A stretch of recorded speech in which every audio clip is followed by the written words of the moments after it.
ஏற்றுக்கொண்டு அருள் பாலிக்க வேண்டும். உன் விருப்பம் நிறைவேறாது.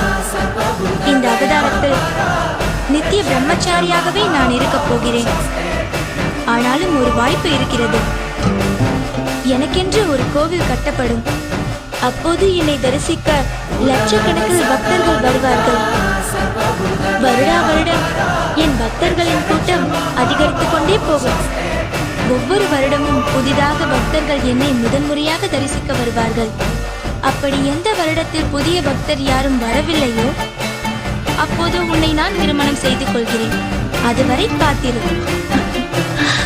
என்னுடைய கோவிலுக்கு அருகிலேயே உனக்கும் ஒரு கோவிலை கட்டுவார்கள். உன்னை மாளிகைபுரத்து அம்மன் மஞ்ச மாதா என்றெல்லாம் அழைத்து மக்கள் வழிபடுவார்கள்.